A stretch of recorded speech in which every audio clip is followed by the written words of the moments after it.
Muito obrigado por sua visita ao www.professorwallace.com.br e a todos aqueles que me assistem pelo podcast. Nossa aula de hoje é sobre literatura. Vamos falar sobre o Barroco, a arte dos contrastes. O século XVI marca a ampliação dos limites geográficos do mundo conhecido.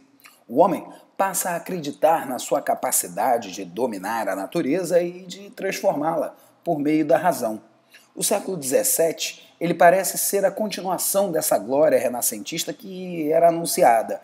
Os conhecimentos científicos e as grandes descobertas tiveram espaço para florescer. O antropocentrismo domina o pensamento europeu, à exceção da Península Ibérica, que vai se fechar aos novos ares renascentistas e voltar-se a uma religiosidade extremada, levando tanto Portugal quanto Espanha a ficar de fora desses avanços produzidos na época. O final do século XVII guarda algumas alterações no quadro econômico, social, político e religioso, que vão abalar a euforia antropocêntrica que foi estabelecida.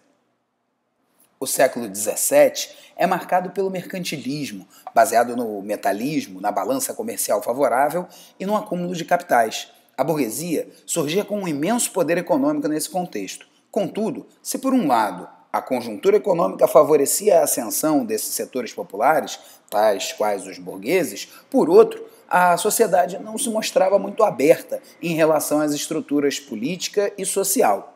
Apesar de deter um forte poder econômico, a burguesia estava alijada do poder político, constituía o chamado terceiro estado, a mais baixa das três classes impermeáveis pelas quais a sociedade se organizava. As outras duas, o clero e a nobreza, gozavam de inúmeros privilégios e de controle absoluto sobre as decisões políticas e sobre os comportamentos sociais. Os camponeses e artesãos sofriam com pesados impostos e com a falta de direitos. A burguesia fortalecia-se com o seu poder econômico e pressionava politicamente a nobreza, o rei, a fim de conseguir a maior participação política no Estado. O absolutismo monárquico centralizava todo o poder nas mãos do rei, considerado o representante de Deus na Terra. Por mais estranho que possa parecer, durante algum tempo, esse sistema, ainda que fosse excludente, acabou por beneficiar a própria burguesia, já que lhe convinha à burguesia um governo centralizado que unificasse e ampliasse as condições do mercado nacional. Se Portugal viveu os seus dias de glória no primeiro quarto dos primeiros 25 anos do século XVI, é bem verdade que o último quarto deste mesmo século vai representar o pior período da sua história.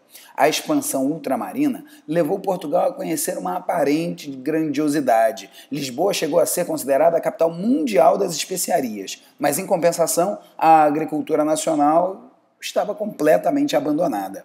As colônias na África e na América, que renderam à Espanha um enorme acúmulo de metais preciosos, não deram a Portugal o mesmo benefício. As suas colônias nada forneceram de riquezas em imediato, especialmente o Brasil. Ouro e prata, os principais objetivos do metalismo mercantilista, não foram achados rapidamente no Brasil, levando Portugal a uma condição de dependência de seu comércio de especiarias. Com a decadência desse comércio, observa-se o franco declínio da economia portuguesa, um vasto domínio territorial de gastos monumentais com uma metrópole em crise econômica e política.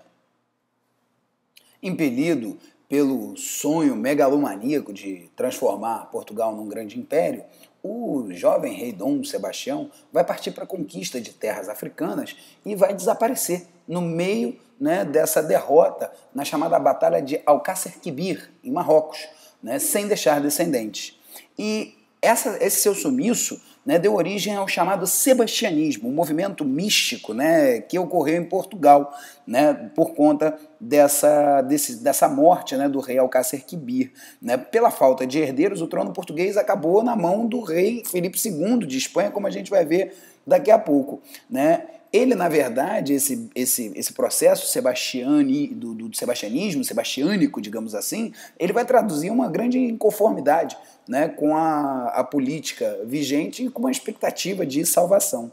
Apesar, né, do corpo ter sido removido, sim, para Belém, né, o povo acabou nunca aceitando esse fato e divulgava a lenda, né, de que o rei ainda estava vivo, né, e que ele esperaria o momento certo para voltar, né, e afastar o Filipe II desse trono, né, ou seja, essa crença em que o Dom Sebastião iria voltar, permaneceu durante muitos anos e influenciou de forma marcante a sociedade portuguesa.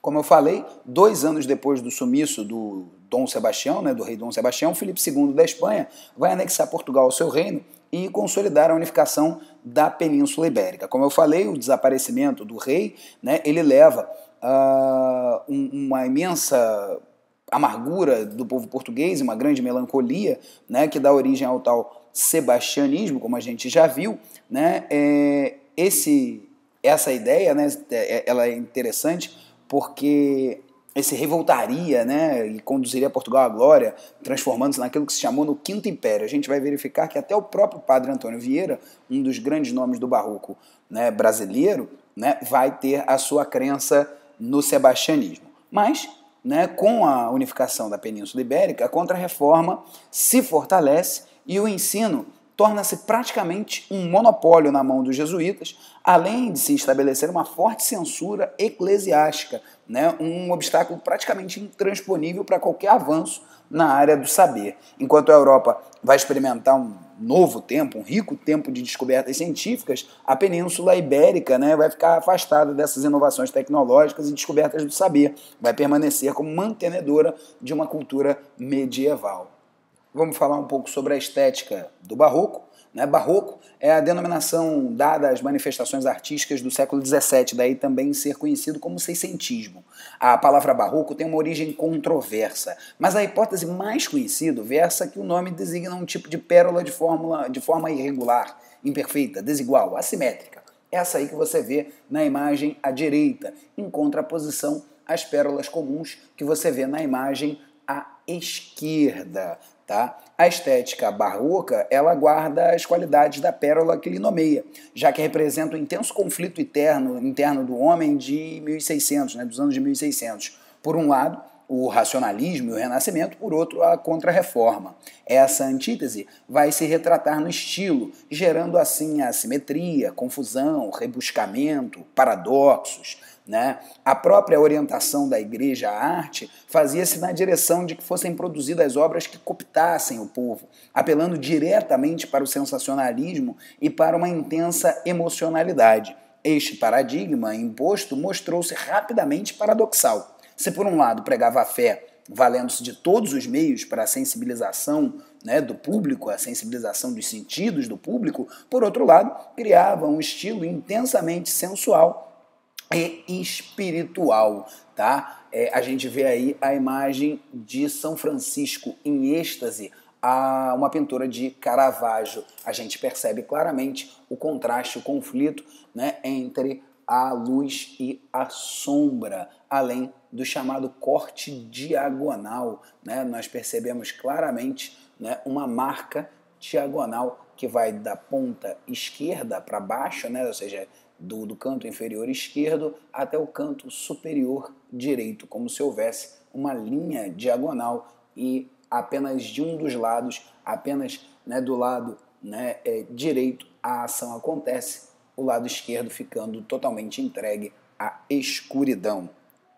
Então, se a gente for falar um pouco mais só sobre a pintura barroca, a gente vai até se remeter a um artista da época, né, que o chamado Heinrich Wölfing, alemão, ele definiu, né, que a pintura barroca apresentava 5 traços principais que a diferenciava das obras renascentistas, né, a relação da ascendência da cor e da mancha sobre a linha, né, a profundidade do plano, a preferência pelos espaços abertos e a imprecisão sobre a clareza e a unidade, né, ou seja, o todo sobre a multiplicidade.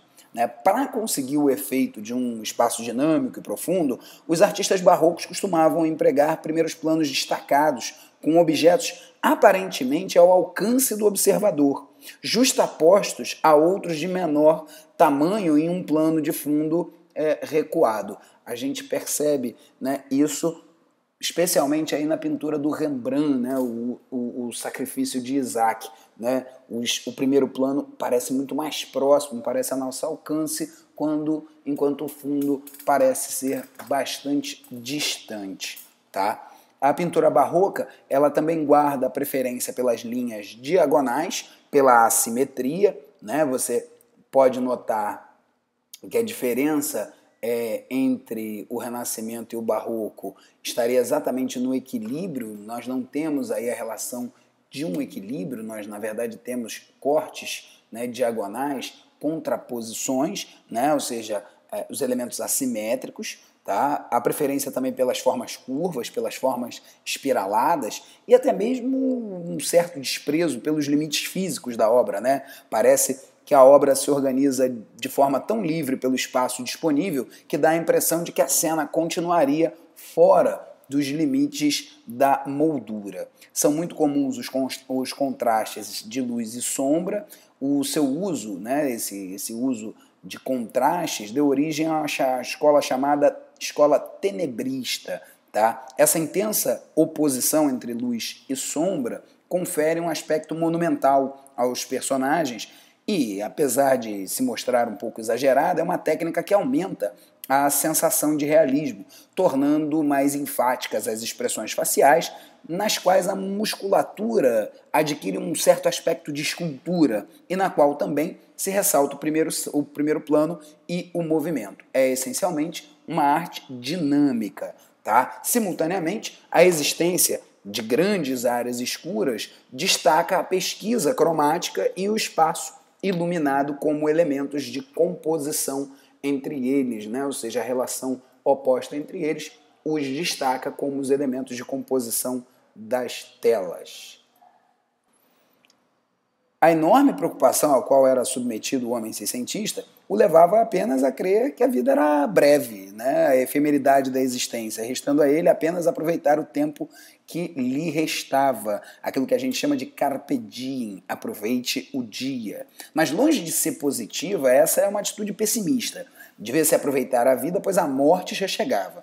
É claro que, após gozar os prazeres da carne, restava apenas o sofrimento, o pecado e o arrependimento. Era o momento de um homem pedir perdão, né, de um homem se redimir frente a Deus. Assim, o homem barroco estava sempre enfrentando o dilema de aproveitar o tempo que lhe restava na terra e pedir perdão pelos pecados que cometeu ao desfrutá-lo. Desta forma, a contradição social e cultural produz a matiz dos conflitos retratados pelo barroco. O teocentrismo versus o antropocentrismo. A fé versus a razão. A alma versus o corpo, o bem versus o mal, o perdão versus o pecado, o espírito versus a matéria, o Deus versus o homem, a virtude versus o prazer. O racionalismo oferece o prazer e a vida material. A igreja, voltada aos valores medievais, né, oferece a renúncia a esses prazeres mundanos e a mortificação da carne. As lutas religiosas em geral e as dificuldades econômicas decorrentes da decadência do comércio de especiarias estabelecem condições da crise por que passam os portugueses, gerando também tensão e desequilíbrio, né, características que vão ser muito marcantes, né, do barroco. Dessa maneira, o culto exagerado da forma, a busca pelo detalhe, o rebuscamento, o uso sobrecarregado das figuras de linguagem, até mesmo uma certa tendência sensualista, são as expressões do espírito seiscentista. Na literatura, pode-se perceber claramente duas tendências barrocas, o cultismo e o conceptismo. O cultismo remete-se ao rebuscamento no plano formal. Caracteriza-se pelo uso de uma linguagem culta, rebuscada, extravagante, de um vocabulário sofisticado, com um grande número de figuras de linguagem, especialmente a metáfora, a antítese, a hipérbole, e muitos jogos de palavras. A valorização dos pormenores, dos detalhes e a exploração dos efeitos sensoriais como cor, som, forma e volume, além de construir imagens violentas e fantasiosas. É um estilo presente sobretudo na poesia. A maior influência cultista pertence ao poeta espanhol Luís de Góngora, pelo qual né, o cultismo também ficou conhecido como o estilo gongorista, né, o gongorismo. Né? Você pode perceber que o cultismo tem a ideia pela extravagância, pela busca do detalhe, pelo exagero. Ok? Essa é uma imagem da igreja de São Francisco, em Salvador, na Bahia. Por outro lado, nós temos o conceptismo. A palavra conceptismo remete à origem espanhola concepto, né, que é o conceito, a ideia. E por isso, vai se referir ao estilo que vai valorizar o jogo das ideias, construído a partir das sutilezas do raciocínio lógico, com a valorização do pensamento por meio de analogias e alegorias. É um estilo racionalista que utiliza uma retórica aprimorada, muito bem elaborada. Normalmente vai se manifestar na prosa. Seu maior representante foi, sem dúvida, o espanhol Quevedo, Francisco de Quevedo, né? Porque, por causa desse motivo, também acaba por emprestar, né, por apelidar esse gênero como quevedismo, ok? Apesar de estilos diferentes, serem estilos diferentes, é importante ressaltar que tanto cultismo quanto conceptismo retratam a mesma escola barroca. Tá? Portanto, não é difícil imaginar que a produção de um autor pode apresentar alguns traços cultistas e outros conceptistas. Tá? Por vezes, um mesmo texto vai se enquadrar nas características dos dois estilos sem que haja um prejuízo na estética barroca da obra. Ok? Espero que vocês tenham gostado dessa aula sobre o barroco e aguardo vocês já na próxima aula, deixando aqui os meus mais fortes amplexos para você.